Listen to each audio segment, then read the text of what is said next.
할렐루야, 수원이 한인교회 성도 여러분, 또 아침 묵상 오늘의 말씀에 참여하고 계신 모든 여러분, 지난밤도 평안하셨습니까? 복된 화요일 아침입니다. 7월이 시작되는 오늘입니다. 이번 한 달간도 주님께서 주시는 말씀을 통해 승리하시는 저와 여러분이 되시길 바랍니다. 오늘 본문은 계속해서 시편 85편 1절에서 13절까지의 말씀을 통해서 고난 속에서 기억해야 될 은혜라는 제목으로 함께 은혜를 나누도록 하겠습니다. 먼저 오늘 본문 시편 85편 1절에서 13절까지의 말씀을 우리 함께 봉독한 후에 계속해서 말씀 이어가도록 하겠습니다. 시편 85편 1절에서 13절 말씀. 여호와여, 주께서 주의 땅에 은혜를 베푸사 야곱의 포로된 자들이 돌아오게 하셨으며 주의 백성의 죄악을 사하시고 그들의 모든 죄를 덮으셨나이다. 주의 모든 분노를 거두시며 주의 진노를 돌이키셨나이다. 우리 구원의 하나님이여, 우리를 돌이키시고 우리에게 향하신 주의 분노를 거두소서. 주께서 우리에게 영원히 노하시며 대대에 진노하시겠나이까. 주께서 우리를 다시 살리사 주의 백성이 주를 기뻐하도록 하지 아니하시겠나이까. 여호와여, 주의 인자하심을 우리에게 보이시며 주의 구원을 우리에게 주소서. 내가 하나님 여호와께서 하실 말씀을 들으리니 무릇 그의 백성, 그의 성도들에게 화평을 말씀하실 것이라. 그들은 다시 어리석은 대로 돌아가지 말지로다. 진실로 그의 구원이 그를 경외하는 자에게 가까우니 영광이 우리 땅에 머무르리이다. 인애와 진리가 같이 만나고 유와 화평이 서로 입 맞추었으며 진리는 땅에서 솟아나고 의는 하늘에서 굽어보도다. 여호와께서 좋은 것을 주시리니 우리 땅이 그 산물을 내리로다. 의가 주의 앞에 앞서가며 주의 길을 닦으리로다. 아멘. 우리의 삶은 때로는 예측 불가능한 고난과 시련으로 가득한 삶입니다. 시인도 오늘 본문에서 보면 어려움 속에서 하나님의 은혜를 간구하고 있는 모습을 볼 수 있습니다. 그는 고난이 가져온 절망과 두려움을 기도 속에서 이겨내고 평화와 소망을 노래할 수 있었습니다.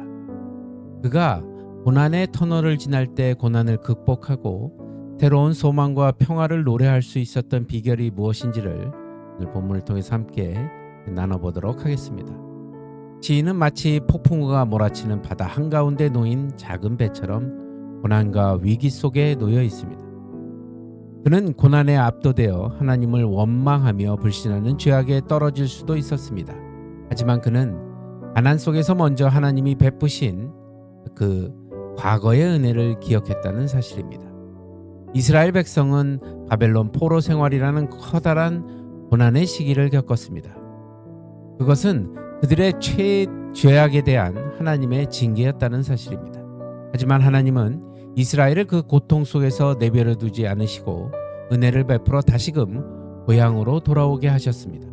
시인은 이 고통스러운 현실 가운데에도 불구하고 그의 민족 이스라엘의 죄를 용서하신 하나님의 자비와 긍휼을 가장 먼저 떠올린 것입니다. 우리도 역시 고난의 터널을 지날 때 하나님이 베푸신 은혜를 기억해야 할 것입니다.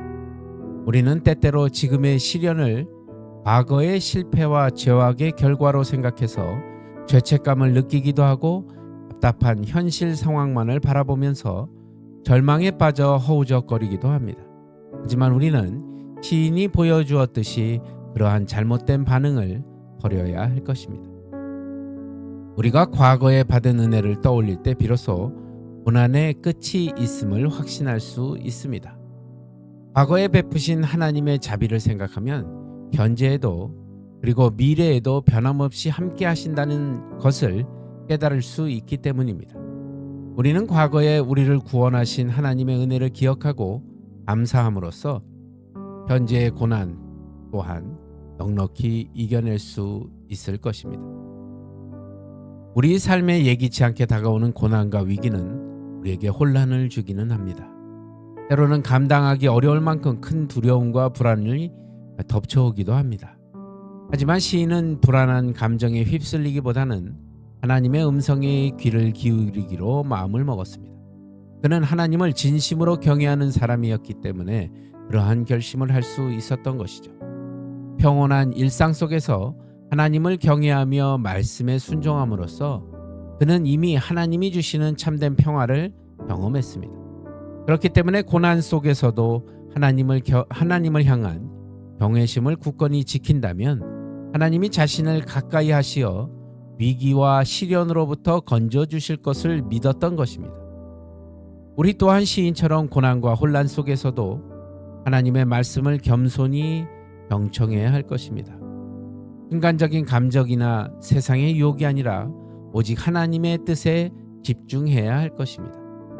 우리가 잘 아는 노아는 수많은 비난과 조롱 속에서도 하나님께 온전히 순종해 마침내 구원을 얻었습니다.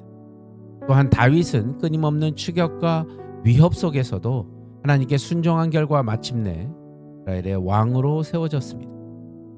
이들의 삶은 고난을 이겨낼 명확한 해답이 바로 하나님의 말씀을 믿고 따르는 것임을 우리에게 분명하게 보여줍니다.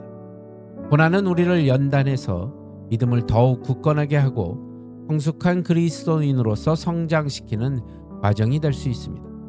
우리가 고난 속에서도 하나님의 말씀을 굳게 붙잡고 순종할 때 하나님은 우리의 삶에 놀라운 역사를 이루어 가실 것입니다.